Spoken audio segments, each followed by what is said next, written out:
Hey folks, welcome back to the Mac and Mike Show. Appreciate you being here today. I'm Mac, he's Mike, and we're back together again for the first time in a while. Various reasons, family problems and not feeling well problems, and we've done a couple of Zoom meetings. So you'd think that we would have had a whole file cabinet filled of just absolute knockout topics for us to talk about. Mike is he's my wet blanket because I come up with all these ideas for things I want to talk about, and his response is, they already talked about that on the news. No, everybody's talking about it. We don't want to talk about that. So we're not going to talk about any of those things that I came up with because Mike is my wet blanket. He's also the guy that does all the, before he talks about anything, he wants to get down, not into the gravel, but into the sand. He wants to know every microbe 1,000% deep of. So we're just going to free flow this one today because we talked about a bunch of subjects, both as we're sitting there in the kitchen, not the back porch today, it's too cold, but in the kitchen, and talk about some things. We went to get some lunch, and so what I thought I'd talk about was I saw a picture here recently, and in the picture was Donald Trump and Robert F. Kennedy Jr. and Elon Musk and Tulsi Gabbard. And the headline or the title of this picture was, "I guess the Democrats won after all." All those people in the picture used to be Democrats. And it got me to thinking, isn't that interesting? Robert F. Kennedy, the Kennedy family, known for being a Democrat family, not ever a Republican, not ever. And of course, Robert F. Kennedy lost relationships, I guess, or damaged relationships with certain family members because he did support Trump. And then you have Tulsi Gabbard, who wrote the book, For Love of Country, Leave the Democratic Party.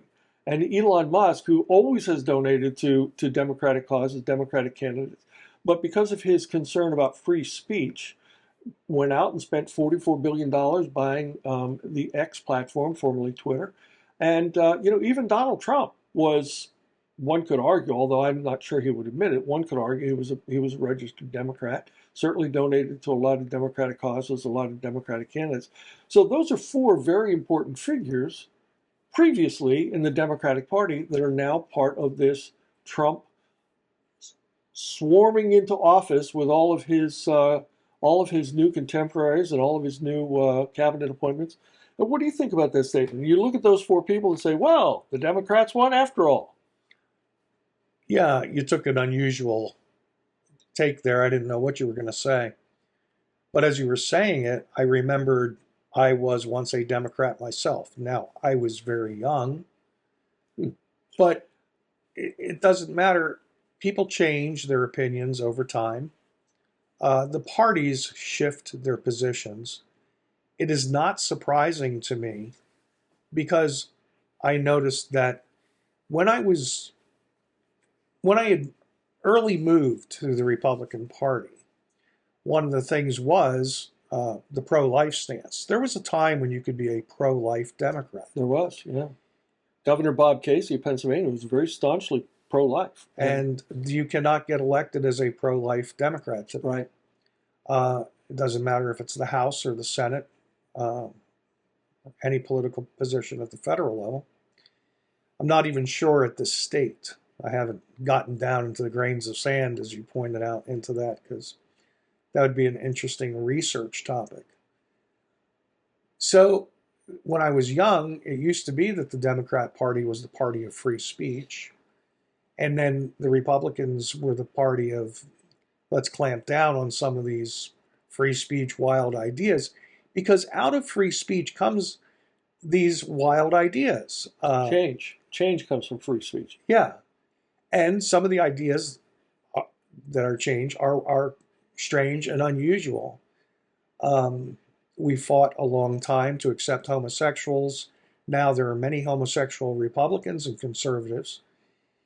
But then they decided that they were going to move into the stranger, smaller groups, not just transgenders, but people that think they're animals, cats, dogs, not the kind that are being eaten, but human transitions into these animals. Somehow I think they call them furries.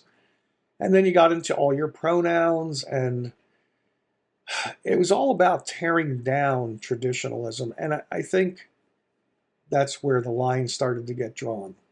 Because the majority of Americans are there, okay, I accept, but I'm not going to root for these different things. And there's a big difference between accepting someone and something and promoting it. Agreed. So it used to be also that, sorry, I'm losing my voice a little. It used to be that we all agreed on what the problems were, but just different on how to solve them. Now we don't even agree on what the problems are. You know, it's interesting to me that this movement of woke and DEI, that shortly after the election, one of the largest retailers in the entire world came out and they're stepping they're stepping back from DEI. Walmart. Walmart said they would no longer be using DEI components in their activities, their operations. And I think that in no small part that was from the outcome of this election, the influence of the election. You know, one of the things that the DEI and the woke and all of those kinds of things, and where the Democratic Party is today, is this whole toxic masculinity. You know, men are bad because we all know men are bad. There's no redeeming quality, especially white men or Christian white men, right? The easiest target in the world. And I think that if you look at the election results, that is the people who were interviewed after they had voted, and black men voted for Trump in unusually high percentages. Hispanic men voted for Donald Trump in historically high margins. Men, generally speaking, all men voted for Trump, and yet women seem to vote for in greater quantities for Kamala Harris. And I think that we're watching or observing a change. The union leaderships supported the Democratic candidate. But the rank and file in these unions, that's true of the Teamsters Union. I mean, you could run all down the list of all these very powerful unions. Many of them declined to endorse it all. And the reason for that is that if they talk to the rank and file, there was 50, 60, 70% of the membership of the union that wanted to endorse Donald Trump, and it was only the union leadership that held true to these past tendencies to always endorse the Democratic candidate. But I think you can see in the exit polls, and you could always also see from the blue collar worker used to be the base of the Democratic Party, because the Democratic Party was the working man's party, and that's not true anymore. The people who were the biggest influencers for the Democratic candidates this year. I don't know, Hollywood, musicians. There you go. The Hollywood and the media, which typically were always viewed as being the rich people who voted for Republicans because they would let them keep more of their money.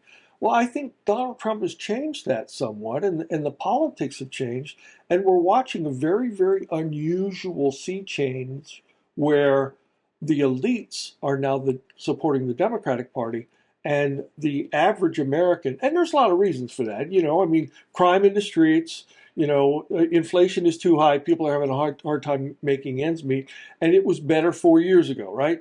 But interestingly enough, I saw this thing on television where they were interviewing this group of African Americans in the South Side of Chicago.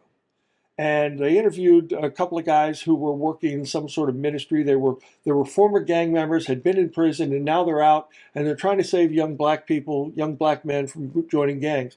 There was a minister who had a church down, and he was trying to do the same. And then they interviewed the black gang members, the African American gang members.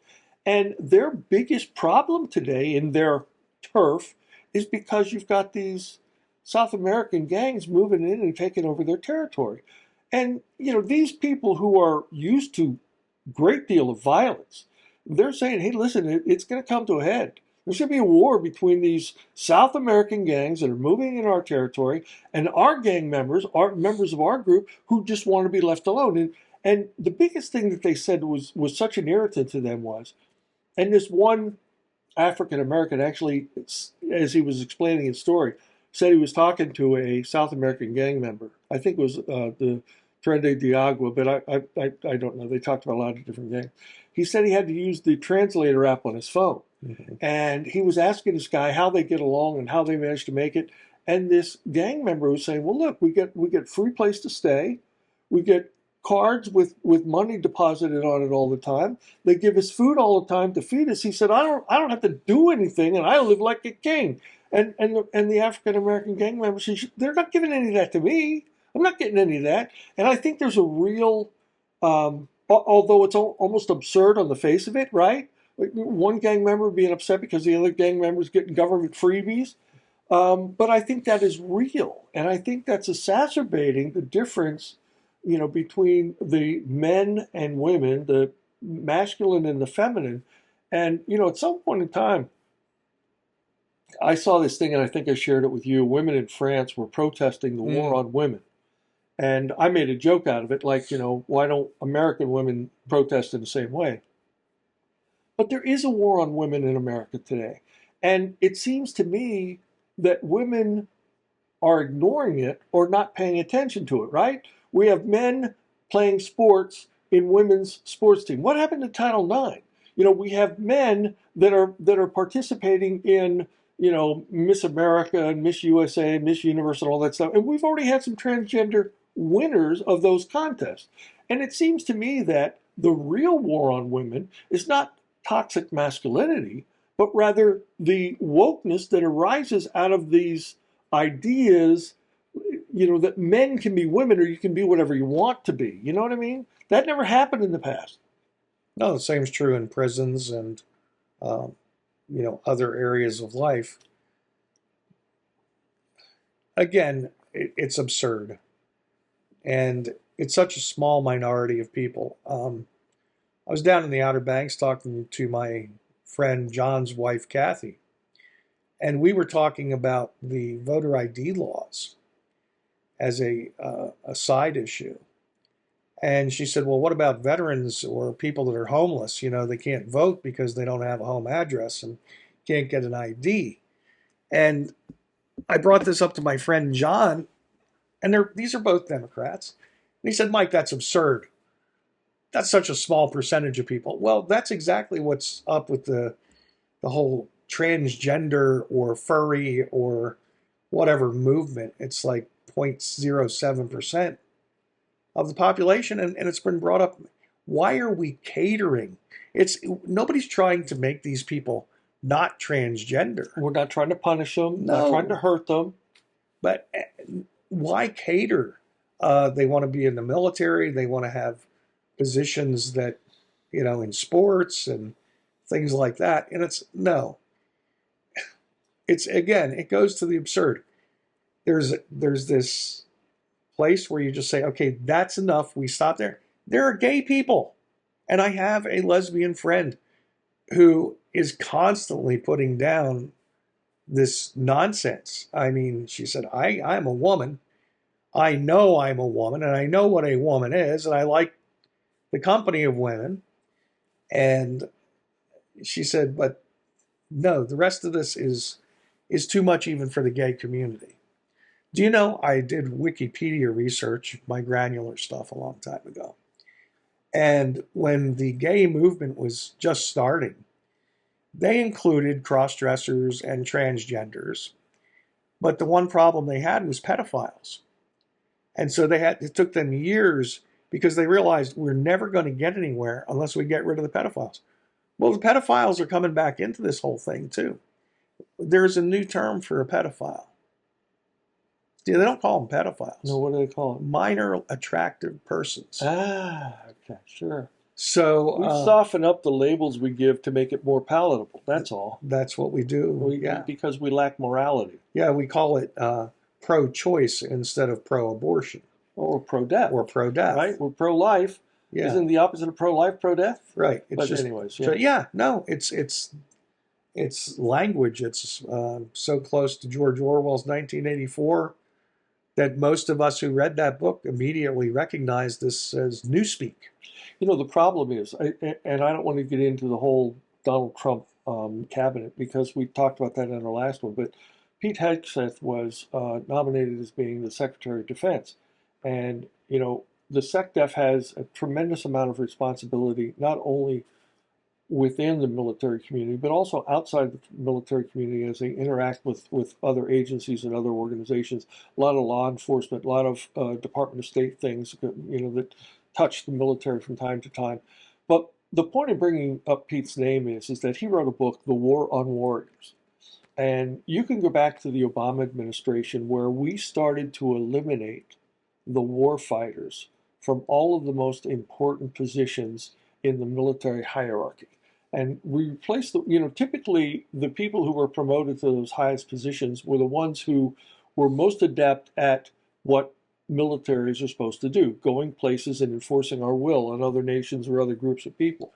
And those people are the warriors. They're the ones that can, see the objective, set the plan, create the mission, overcome any obstacles, and complete the mission. And now what we have, and this has been a trend since the Obama administration again, is that we've gotten rid of the war fighters, and we more and more promoted those people who were good politicians, good speakers, looked nice, and didn't have any, particular issues that might be objectionable to those people, basically the people who live in the woke DEI area of our population, of our world. Because if you don't say dramatic, difficult things, they can't, throw that back in your face as a pejorative. So we have a lot, even General Milley, right? What did General Milley famously say about the Trump administration? He said he contacted his Chinese counterpart and told him, don't worry about what the president's doing. If there's any movement towards any kind of offensive thing, I will contact you and let you know that we're coming. Well, that's treason. And once he admitted that, he should have been brought up on treason charges. He should have been, had his trial, his UCMJ trial, and he should have stood him in front of a cement wall and he should have shot him, because that's a penalty for treason. And those are the people that I'm talking. The people that would convict a General Milley for his treason, they're not there anymore. Right. And that's what Hegseth wants to do. He wants to eliminate the kowtowing to the transgenders. Look, there are places in the military where a transgender individual can serve perfectly well, and they ought to be given that chance. And, as far as the don't ask, don't tell policy of the Clinton administration, there's a lot of gay people that are very valuable members of the military forces. I don't want to force them out either. What I do want is those units that are tip of the spear, and those units that are the ones that have to be most ready to protect this nation, those units have to be made up of men with too much testosterone who are willing to genuinely want to be the tip of the spear and want to defend this nation against all enemies, foreign and domestic. And I think that's what Pete Hegseth will do. He will put the right people in place with the right ideas. Again, I don't want to discriminate against anybody. What I do want is our military to be ready first, able, most importantly, to complete the mission, that is, to defend this nation against all our enemies, or to go places and to enforce our will when our national interests are at stake. We can't have these units that are almost good, We just can't have that. They have to be the best. And for that reason, I would support Pete Hegseth, even though I'm not real sure he's the best choice.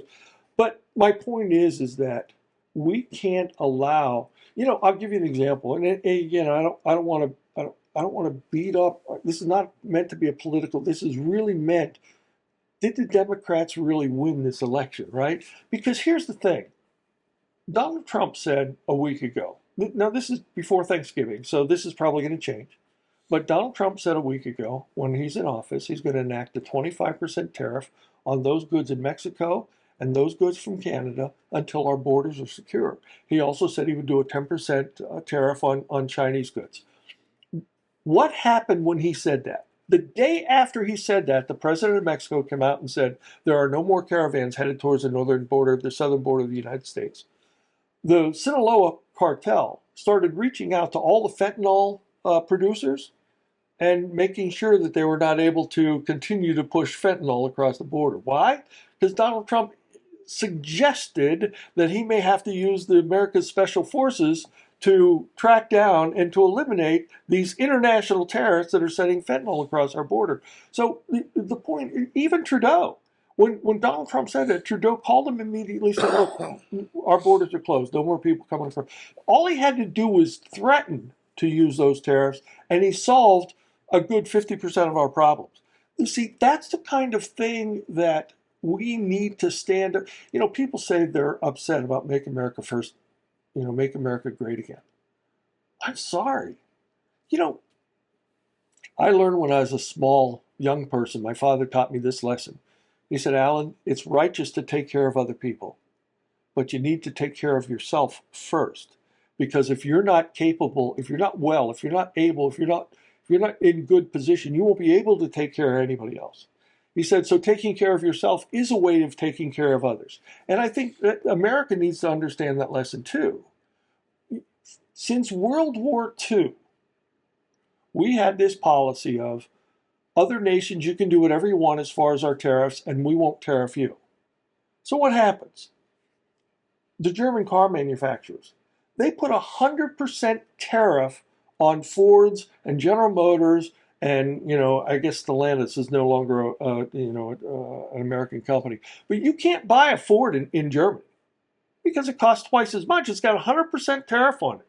How many BMWs, how many Mercedes do you see running around in America? You know what I mean? Because we're not tariffing those vehicles. Is it righteous that the German automobile makers should have that much of a cost advantage against our American auto workers manufacturing the vehicles here? Something must be done because the world today is different than it was after World War II. It just is. Yeah, I think Ford started building cars in Germany for that reason, because you can get a Ford there. At least you could in the 90s. Well, see, that's the reason why, the Chinese, General Motors tried to sell off the Hummer brand. They don't make Hummers anymore as a commercial vehicle. So General Motors tried to sell off the Hummer brand for automobiles for general purpose. Chinese said they want to buy it. So as part of their due diligence, they got all the CAD drawings, all the specifications, all the sales, whatever. And then after getting all that information, say, oh, we're not interested in buying the Hummer brand. And then guess what? They make them. They started making their own Hummers, and they're not called Hummers, and General Motors is not getting any of that money. Mm-hmm. So, again, that's a way the Chinese just basically cheated America out of automobile manufacturing revenue. And what's important about manufacturing? You know what? If I go to the grocery store gets a product, sells a product, they make 1% off the transaction. If I go to the dry cleaners, I drop off my dry cleaning and they clean it and they charge me a fee for doing that. But they didn't make new clothes. They didn't, they cleaned it for a fee. What about the copier salesperson or the copier repairman? Somebody else made the copier, and whoever made it, and this is the big difference in manufacturing, whoever made it took pieces of less valuable components, put it together with labor, and created something that had an exponentially greater value than the combination of labor and raw materials. So what they're doing is, through the manufacturing process, they are creating new revenue. They are creating capital. They are creating, and all of those jobs that go into manufacturing support all the grocery store and the dry cleaner and the copy repairman. So that's why manufacturing is so important. And what we've done since World War II is we've exported our jobs. And by the way, those jobs we exported, most of them were those traditional blue-collar Democrat jobs, right? So you can see why, the Democrats of 50 years ago, 70 years ago are saying, hey, listen, they're selling us out. They're really, what they're doing is they're moving our jobs to these other places where they can make things with less costly labor. And because our labor is so relatively compared to some of these other manufacturing companies, not only are we pricing ourselves out of being able to compete in their country, but then their country is putting 100% tariff on our product. Yeah, it's a problem.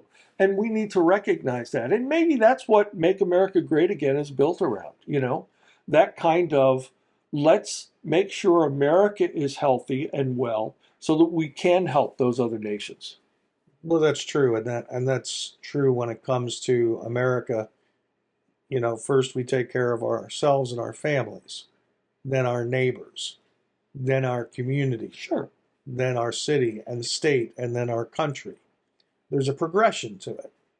And until everyone in the inner circle, the citizens of the country, are being taken care of, you can't let people from other countries come in and receive benefits that the natives aren't receiving. If you go to Saudi Arabia, Kuwait, if you're a citizen, Yes. you get a certain amount of money Stipend. from the Yep. government because of the oil revenue. Mm-hmm. You don't pay taxes, the government pays you. But if you're a third country national over there working for them, Yep. you don't get a dime except what you paid Yep. for your salary. And let me just jump in because I don't mean to No, it's all right. knock you off your train of thought. But what you said was traditionally in America, we take care of our families, we take care of our neighbors, take care of our neighborhood, our community, our city, our county. And that mentality of taking care of our families and taking care of our neighbors and taking care of our community, that is traditionally a thought process that arises from the masculine member of the family. Mm-hmm. And my point is that without saying so, you've encapsulated what we've done to our nation by emasculating men and calling them toxic masculinity and saying that they're a danger and saying that they're bad and they're not good for society and they're responsible for the war on women, which they're not. You've disincentivized, you've taken all incentive away from the man to do what he typically does as part of his nature, as part of his DNA. And so when you see this falling apart, the family, the neighbors, the neighborhood, the community, it's really that attack on men that is the beginning of that failure. And it starts when children are young. I have a 6-year-old grandson who constantly picks on his 4.5-year-old sister. And I keep saying to him, Roman, it is the strong who protect the weak. It is the able that help the disabled. You should not be hurting your sister. This isn't what men or boys do. We are the protectors, the providers. And that's true. And I think that's good. I think that's noble. It's not toxic. I think women are craving it now because they've started to lose it. You see more of this stuff on social media, on YouTube or videos, that women are saying, where have all the good men gone? Yeah. Well, it's because for generations, your mom, your sisters, and elders have been weakening those men. And now they want to sit in their basements and play video games and, mess around on social media. And they're just as happy, I hate to say it, with porn as they are with having sex with a girl. I mean, it's a lot less trouble. It's funny. We're both military retired, and a friend of mine who's also a member of the military who is retired, I was talking to him the other day, and he said to me that he was talking to his granddaughter who's in grade school. And he said, "What do you like about school?" And she says, "I like history." And he said, "Well, what do you learn about in history?" And she said, "Well, like they're talking about George Washington." And the guy was really impressed. He said, "Oh, that's wonderful." He said, "What did you learn about George Washington?" And she said, "He was a slave owner." Mm-hmm. That's all they learned. Yeah, but see, you're not learning he was the first president. Right. Not learning that they wanted him to be king and he refused, saying that we should have, a non-monarchy kind of government. They asked him to stay longer than 2 terms, and he was the one that established the precedent. No, 2 terms for a president is enough. Let someone else come in, and so he was the leader of the army of the Revolutionary War that won our independence away from Britain, who at the time was not only the greatest army in the world, they were the greatest navy in the world, the greatest military in the world, and this little ragtag group of unprepared, not well-fed, not well-equipped military defeated the greatest military in the world. And what does his granddaughter know about George Washington? He was a slave owner. Do you know how, you see, I don't know if you remember this, but when Barack Obama was running for president, there was a speech that Michelle Obama gave, and she said, Barack knows that in order to get where we want to be, we not only have to change, our actions and change our conversation, but we also have to change our history. Hmm. And the whole point there is that if people don't know how, where, and why this nation was developed, then it's no wonder they're not willing to fight for it. They're not willing to say that America is special. Again, if you remember Barack Obama, he says, "Is America special?" He said, "Well, I believe in America is special in the same way the British believe that Britain is special, and the same way the Germans believe that Germany is special." No, the United States of America is the greatest example of self-governance ever created by men. And as far as a nation surviving almost 250 years now, show me the other nation with a similar constitution or a similar set of laws that lasted 250 years and is still thriving. And those are the reasons that, I think it was, I don't want to attribute it to the wrong person. Somebody was talking to an immigrant from Cuba, and he was telling this. Obviously, it's an anecdotal story, but he was talking to this person who came over from Cuba to America. And in the conversation, the guy said something about, "Well, you were lucky. Here we were, 70 miles away from Cuba. You were able to escape and come to this country." He said, "That's wonderful." And the Cuban said to him, "Yeah." He said, "I was lucky. I had somewhere to go." He said, "But if America is lost, no one will have a place to go." It's true. And that's why those four people in that picture, Elon Musk, Donald Trump, Tulsi Gabbard, and Robert F. Kennedy Jr., a conglomeration of people that seems to have so much not in common, yet they work in a compatible way to bring the Donald Trump presidency 47. And I really believe, with this Department of Government efficiency, I think with Tulsi Gabbard being in the position of national intelligence, director of national intelligence, I think with Robert F. Kennedy, the stuff. Have you heard some of the stuff he said?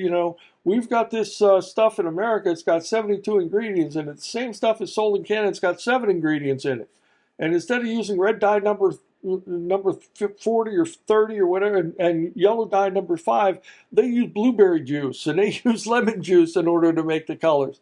And I'm not a geneticist, I'm not a scientist, I'm not an expert on food. But if you're using lemon juice for yellow coloring instead of something called yellow dye number 5, I think that's probably a pretty good idea. It may be more healthy for me. Probably a little better, yeah. Yeah.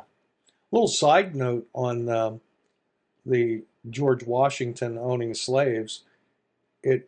This was fact check on Snopes and other places, which is a left-leaning website. Mm-hmm. So I trust it. That Donald Trump is the only president that we have had thus far who is not a descendant of slave owners, and that includes Barack Obama. Wow. So there you have it. Just a little side note. But well, yeah. I guess we kind of beat this subject up for a while, Mike, and we wanted to free flow it a little bit. Did we free flow enough? I guess. I don't know if we ever accomplished anything. Do you have the picture? Did I send you the picture of those four with the statement that I guess the Democrats won? Maybe I'll send you that picture and we'll include that in the notes for this particular summary because that's how we started out. I think it's interesting, however, that Tulsi Gabbard says, "For the love of country, leave the Democrat Party." Now, she was a Democrat. She was a Democrat who served in Congress as a representative from Hawaii. She served on the Democratic National Committee. And believe it or not, she once endorsed Bernie Sanders. Now, her explanation for that is she was so concerned about Hillary Clinton being a warmonger, a neocon, that she supported Sanders because he wasn't going to kill American military with unnecessary wars. And if you're gonna base your decision on one subject or one topic or one issue, I guess not killing Americans. Life and death is that's a pretty good one to rest your hat on. Yeah. So. I think that rather than talking about this in a way of Democrats and Republicans, maybe we should be talking about it as common sense and not common sense, you know? I mean, who can argue that if you have an X and a Y chromosome, that you can one day say, well, even though I have X and Y chromosomes, and you know, that's scientifically sound, I just decide today I'm going to be a woman. Well, you still have X and Y chromosomes. How can you arbitrarily change that? And those are the kinds of things that, and I'm not hating on anybody. You know, if some man wants to pretend he's a woman, he doesn't need my permission to do so, and I'm not going to try to kick him out of the country because he does so. But honest to goodness, right? How many times during the COVID and other pandemics and other circumstances we said, trust the science? Well, Mhm. let's trust the science on this one too. Let's not try to do stupid things. Let's try to do common sense things. And I think therein lies the reason why Donald Trump won this landslide, won the Electoral College by a pretty significant margin, and also won the popular vote by millions of votes. Because people are tired of ignoring common sense. And that's why the Democrats, those four Democrats in that picture, now Republicans, part of the Trump team, won that election because it wasn't Democrat and Republican. It was common sense or something that Pragmatism. wasn't, Yeah. yeah, or something that wasn't common sense. That's right. And I think that's what America's looking for. They're looking for leadership and common sense. Let it be normal. That's right. Mike, are you normal? Sometimes, sometimes not. Am I normal? I don't know. Can we claim that? Mac and Mike. Out. Out.